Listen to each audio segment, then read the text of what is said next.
Yeah, Purnell. And where's Purnell? Over in the corner on the phone. And Son. Tell him to hang up.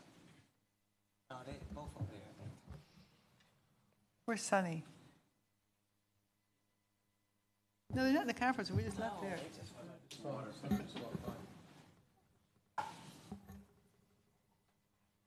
Council is back in session. Did you have any additional comments, Mr. Fitzgerald? I don't think so. Okay. I just wanted to say that voting is so much at the heart of our democracy. And we started out a democracy that had limited voting rights. Only certain people could vote. And over the history of our nation, that right to vote has been expanded. This council, as far as I'm concerned, wants to do everything to make it easier for the citizens of this county to engage in an informed and a thoughtful voting process. And our actions today simply reaffirm this desire that has been so successful in voting by mail. Each election since the adoption of this practice of mailing out the application has seen over a 50% increase in voter participation. And this is a nonpartisan issue. It's mailed out to everyone, Ds, Rs, and Greens, Independents, whoever.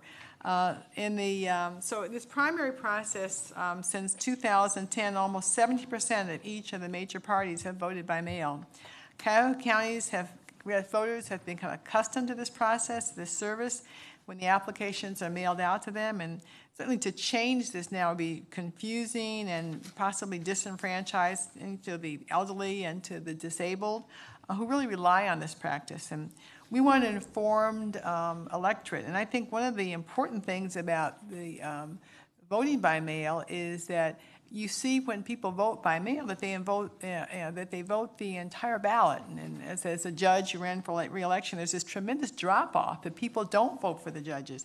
And so now we have people taking the opportunity to study whatever endorsements, look at the various resources about the judicial candidates.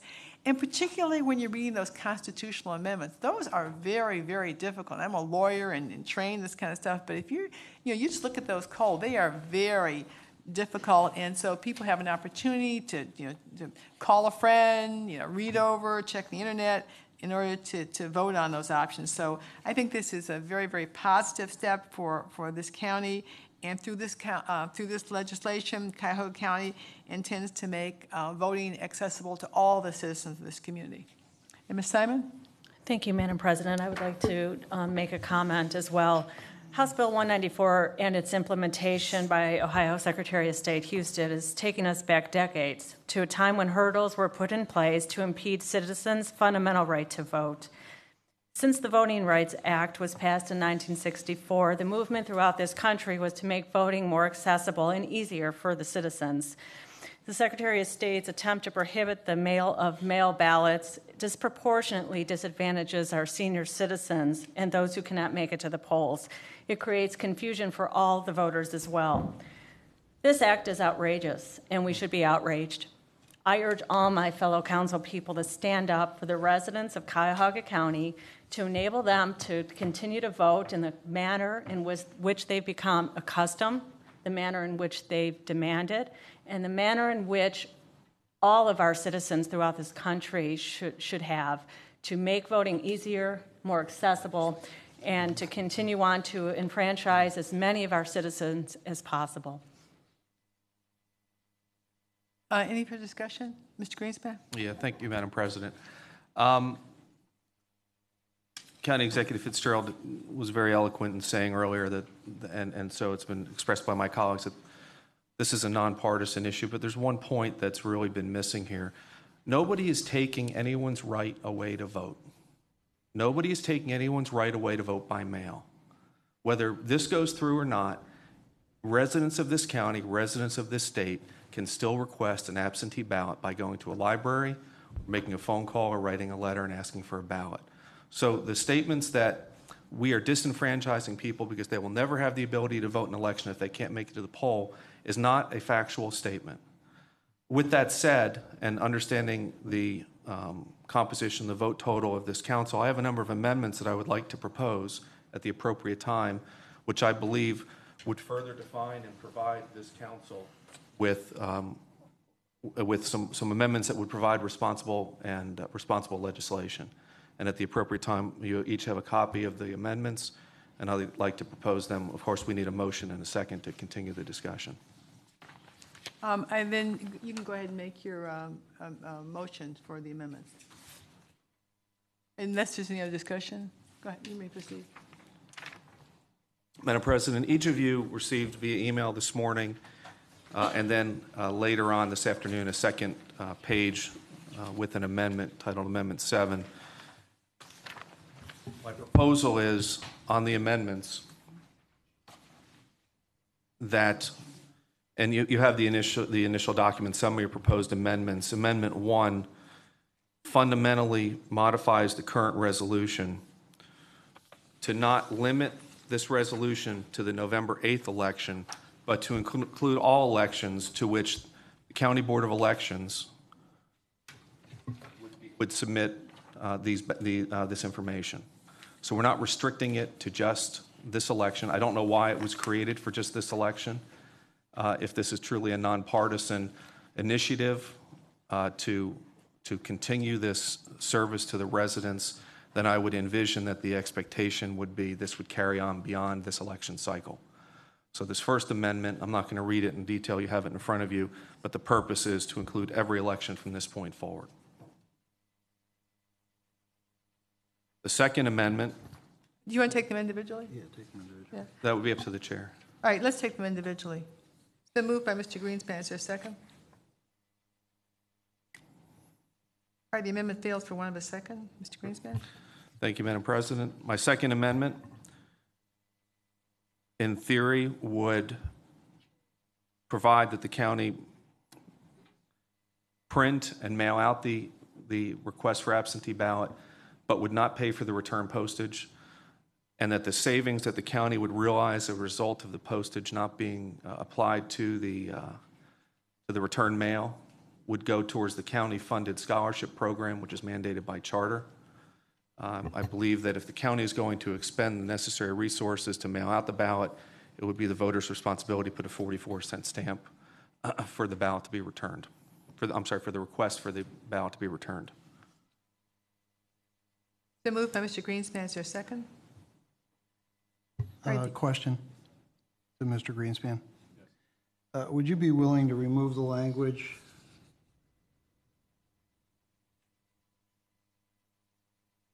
regarding the scholarship program? Because that has not been established. I don't know what that's going to look like. You put that in. Right, but the savings would go to the scholarship program. That would, in Amendment 3 is where the savings is designated. But in 2, would you remove that? Where would we, and where would those funds reside, if not Oh, in? you just added that on? 3 is where the... Correct. So 2, I'm sorry, 2 just says that the return envelope will just be self-addressed. I would second that. All right, it's in discussion, so you want to read it again, Mr. Greenspan? Sure, I'll read the amendment. Section 2.2, the county shall provide a self-addressed returned envelope with the application addressed to the Cuyahoga County Board of Elections. All right, that's moved by Mr. Greenspan and seconded by Mr. Gallagher on Amendment 2. Is there any discussion? All right, Madam Clerk, you want to call the roll? Calling the roll, Mr. Greenspan? Yes. Mr. Miller? No. Mr. Brady? No. Mr. Germana? Yes. Mr. Gallagher? Yes. Mr. Schron? I'm sorry. Ms. Conwell? No. Mr. Jones? No. Mr. Rogers? No. Simon? No. Ms. Connolly? No. Motion fails. All right, Mr. Greenspan? Amendment 3 is moot, and actually so would Amendment 7. Oh, no, I'm sorry, Amendment 7 would not. Amendment 7, which is the one that you just received earlier today, basically provides a qualification. If we're going to go down this route of mailing out these requests for absentee ballots, which I have deep concerns, as the letters evident from the state auditor and the Secretary of State, but if we're going to go down this path, then in an effort for us to be fiscally responsible, I would like to condition the vote by mail application ballot requests being mailed to voters who have voted in one of the two previous general elections. If we view this as a program and a privilege to receive these requests for absentee ballots, then instead of mailing them out to 700,000 or so registered voters in the county, we should qualify it further to those voters to which have a history of voting. If a voter falls off one of these two these two criteria, they then can contact the Board of Elections, go to their public library to receive a ballot. This would further provide a cost savings to the county, and I would request your support. All right, it's moved by Mr. Greenspan. Is there a second? All right, amendment fails for want of a second. Thank you. I have no other amendments. All right, is there any other discussion, item 0270? All right, Madam Chair? Yes. Well, let me, I'd just like to comment on this, because since this has come up, opportunity to ask a number of people how they feel about this. And regardless of political party, it's practically unanimous that everybody agrees voting by mail should stay. It is such a convenience. It gives the voter the opportunity to research and do their homework in voting and have the complete ballot in front of them. So the resistance I heard from people is the fact that there's a certain amount of waste because there are certain people that are going to go to the polls. They have the pride feeling that they're going to go to the polls and I'm not going to vote by mail. And others are saying that, well, there's people that haven't voted and we're sending them and they're probably not going to vote again. So I think at this time, I'm definitely voting to continue this program because people are depending on the voting by mail. But I think we need to look in the future about how to save taxpayer dollars by not overspending by sending out wasted ballots or wasted requests for ballots when people are either going to go to the polls and not take advantage of them. And so I just think that's important. I think there should be a better way, but I'm definitely in favor of voting for it at this time. Just by way of response, my understanding is because of the number of people who have voted by mail, the Board of Elections has reduced the number of polling places, which has substantially saved a substantial amount of money. Well, Madam Chair, the amount of precincts were realigned from 90 down, well, in this, just in the city of Parma, from 90 precincts down to 60. So you can tell from that, and I'm sure the same percentage would be around the rest of the county. There is not as many voting locations and based on the results of positive use of voting by mail. So having said that, if people have confusion about this, we're going to have overcrowding at the polls again. So it's until this gets straightened out, I think definitely we should go ahead with the voting by mail this year, and hopefully this whole cloud over this situation will be removed. All right, if there's no further, Madam, Mr. Miller.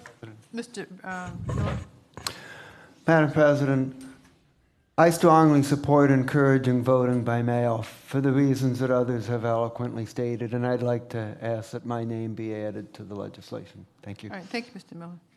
Madam President, Yes. I just make another statement. Nobody, I said this earlier, nobody's saying you can't vote by mail. I mean, there's this misconception that 194 or the actions of this committee stops anyone's ability to vote by mail. I wish as a body we would stop that. You can still request your ballot. You can still go to the library.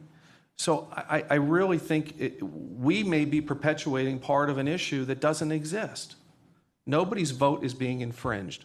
We in this county and a few other counties in the state mail out ballots. I like the program. All right? All I was trying to do here with these amendments was sharpen the program to save the county more money. Amendment 7 does that. In no way did any one of my amendments take away a voter's right to vote.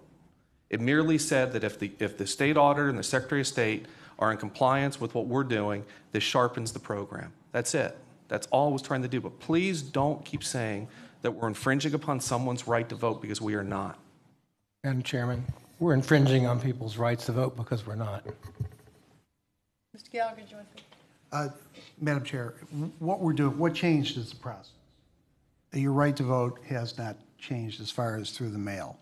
And was it fair to change the process this late in the game? And quite honestly, talking to folks that live in my district, I don't think it was fair. And I think the key word here is fair. And regardless of the politics that may or may not be played in Columbus to Cleveland and Cleveland to Columbus, in the middle are the voters that are used to this process, and then it's been pulled out from underneath them. And is that fair? And ultimately, I don't think it is. But it also affords us the opportunity to discuss in the future the process. Is it fair that we're paying for receipt of those ballots back to the Board of Elections? I'd say no, that's not fair. You know, it's incumbent on the voters to put a little skin in the game, and I think down the road we can discuss that. But as we sit right now, what's in front of us, I think we should move forward to make this, at least this election coming up, fair. All right, Madam Clerk, will you call the roll, please? Madam President, Yes. I think we were going to suggest a Amended. few amendments, just adding a few whereas clauses to the resolution. Madam President, I was going to say we're going to need a motion, which I do, to amend this particular ordinance to add a whereas clause. All right, do you have that? I do. Okay. And I wrote it, and I'll be happy to give it to the clerk. And just a quick point in terms of our charter, specifically provides in section 1.01 that the county is authorized to do anything that it is not prohibited by the Ohio Constitution or the laws of the state of Ohio from doing. There is no law in the state of Ohio that prohibits us from doing this, and the Ohio Constitution does not prohibit us from doing this. Number two, there is no need for a specific authorization in our charter to do this.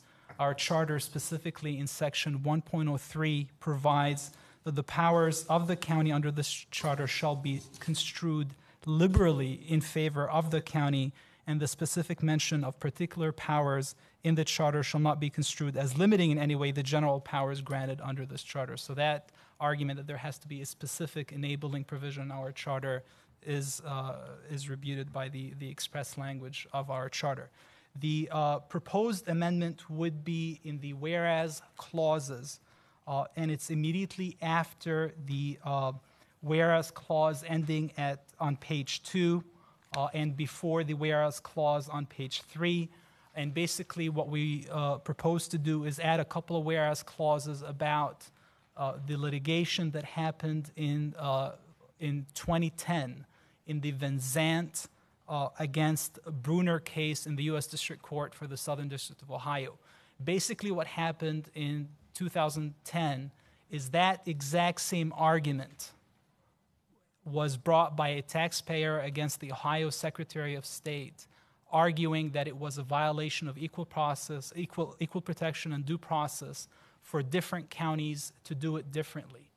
The state Secretary of State and the state's Attorney General expressly argued in the U.S. District Court that this was permitted, that there was a compelling public interest for large counties, for urban counties, because of the congested lines that we have, because the wear and tear on the machines, because the number of provisional ballots, that there was a specific compelling interest for large counties to do this, even if smaller counties did not do that.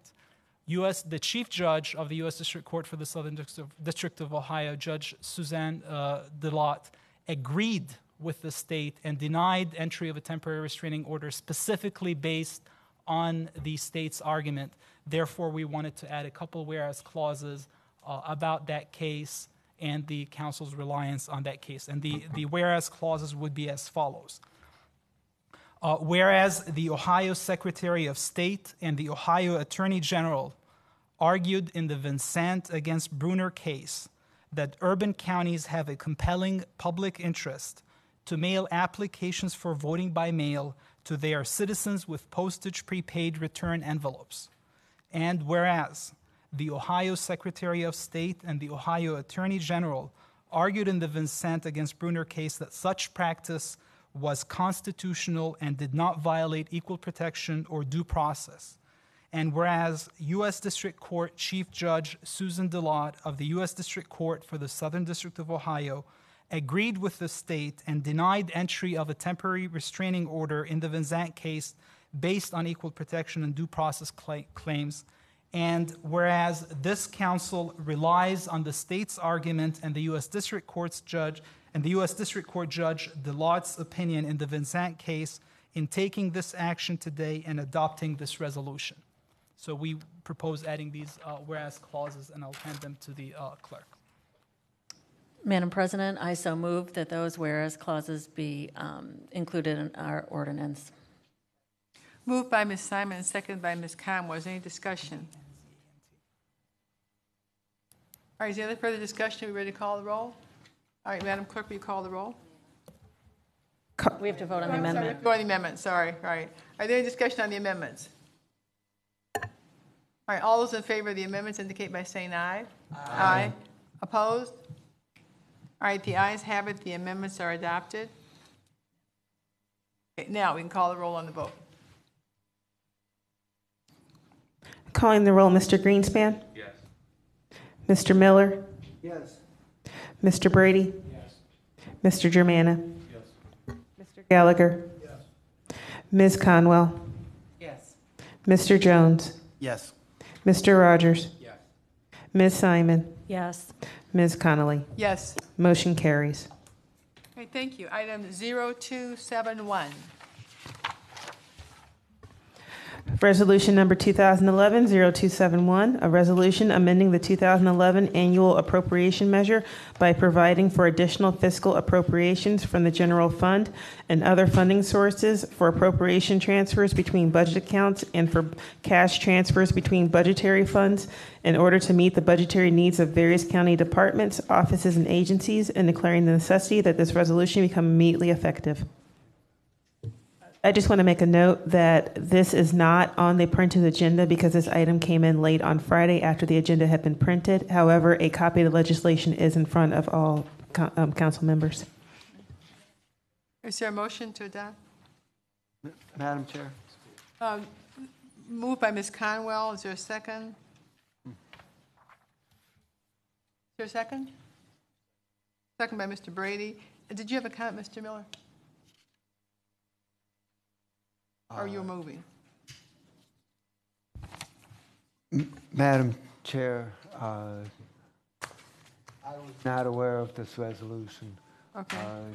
Can we have the finance director give us an explanation of what's in it?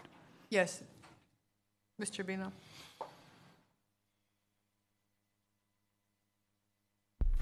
Good evening, members of council. Matt Rubino, Office of Budget and Management. What we have before you is a single fiscal item. This is to appropriate the projected expenditure of the mail out. We're appropriating the entire program out of the mailroom fund. We have reserve funds in that budget, so we're going to appropriate there for expediency's sake, so we can quickly expedite this process. We'll direct expense everything right out of here. We'll be able to track it much easier that way. And we're not reducing appropriation or doing anything else in terms of the Board of Elections budget right now. Okay, fine. Are you satisfied, Mr. Miller? That's fine. Thank you. All right. Any other discussion? Is this for immediate adoption? Then we need The to adoption. we'll have to suspend the rules. Well, we suspended it up here, so I assume we're still good. This was still under item 9, so this was item 9D. It's under the same section. All right, Mr. Rogers, did you have a question?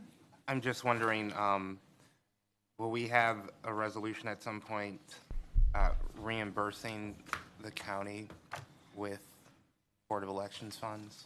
Or how does that work? And Councilman Rogers, right now, no. We're going to appropriate in the mailroom, expense the entire project there. We may or may not, this gets a little more technical, we may or may not transfer general fund dollars to the mailroom. Technically, the mailroom is an internal service fund, but 70% of the dollars that flow into the mailroom budget are actually general fund dollars. So we're also discussing some changes budgetarily for 2012 that may make that a non-issue. So for now, the idea was get the appropriation in place. We can begin expensing all the associated costs. And we do not want to do anything with the Board of Elections budget. Board of Elections is a general fund account also. So at the minimum, we may do a reduction in appropriation at a later date for the Board of Elections. But right now, we wanted to focus on this one item since that was the most pertinent. All right, any other questions? Madam President? Yes, Mr. I have a Greenstein. question, not a question, a comment. I voted for the resolution that we just passed, but I will not be voting for this because my provisions were regarding fiscal accountability, and I don't believe this amount is appropriate for the fiscal nature of the ordinance, of the resolution. Thank you. Madam President, thank you. Yes, I will be supporting this.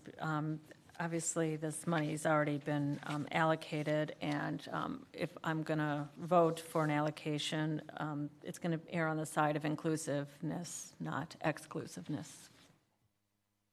All right, any other questions or discussion? All right, let's call for a roll call vote on this. Calling the roll, Mr. Greenspan? No. Mr. Miller? Yes. Mr. Brady? Yes. Mr. Germana? Yes. Mr. Gallagher? Yes. Ms. Conwell? Yes. Mr. Jones? Yes. Mr. Rogers? Yes. Ms. Simon? Ms. Connolly? Motion carries. Thank you. All right, item 10, consideration of an ordinance for first reading and referral to committee under suspension of the rules, Rule 9D. Ms. Simon. Thank you, Madam President. I move that the rules be suspended. Second. All right, moved by Ms. Simon, seconded by Mr. Gallagher. All those in favor indicate by saying aye. Aye. Opposed? The ayes have. This is because we. Madam Yes. President, Yes. this item is not listed as for suspension. Well, it is. I have it on my sheet as under suspension of the rules because this is a special meeting, and the rules say that things should appear at a regular meeting. So rather than be safe than sorry, we would go ahead and suspend the rules because this is a special meeting as opposed to a regular meeting. So Madam President, you're only suspending the rules to allow it to be introduced, and then it's going to be referred to committee. Right. Because under the rules, things come at a regular meeting and then are referred to a committee, and this is a special meeting.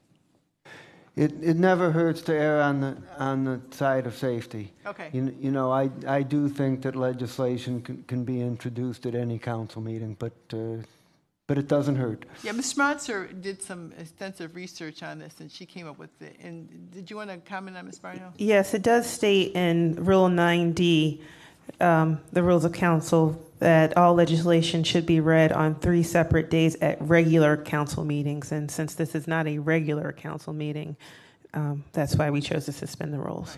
Right. So it'll only be read and then referred to committee. Okay. All right. You want to read that 0044? Yes, Madam President.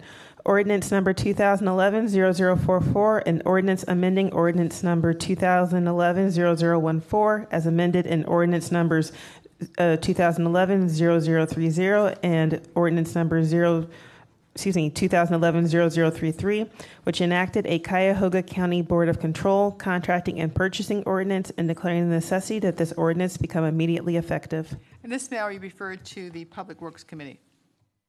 Item 11, are there any miscellaneous committee reports? Under miscellaneous business, item 12, we were anticipating a report from Mr. Marcus Glover, who's the general manager of the Horseshoe Casino of Cleveland, and he was going to make a presentation regarding the upcoming hiring process. And they called us later this afternoon, and apparently they didn't have everything in order. And so they're going to come and meet with some of members of council. And as soon as we get that information, we'll be placing it up on our website, because this is an opportunity for about 600 jobs. So we'll make sure that we can get that disseminated as much as possible. It's unfortunate they were unable to make it, because I wanted to make sure that this information gets out to the community, but they were not available today.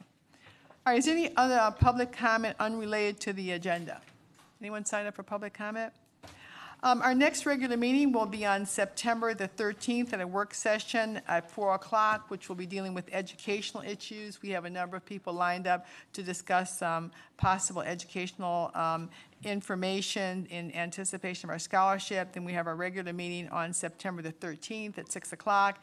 And would also like to remind everyone on 9/11, we will have the concert on Public Square. There'll be a lot of activity starting at about 2 o'clock. The actual Cleveland Orchestra starts at 5:30. And we encourage everyone to take public transportation, and we would like to have a large crowd there, and also for the Cleveland Browns, who will be playing the same night. All right, any other matter before this council? Is there a motion to adjourn?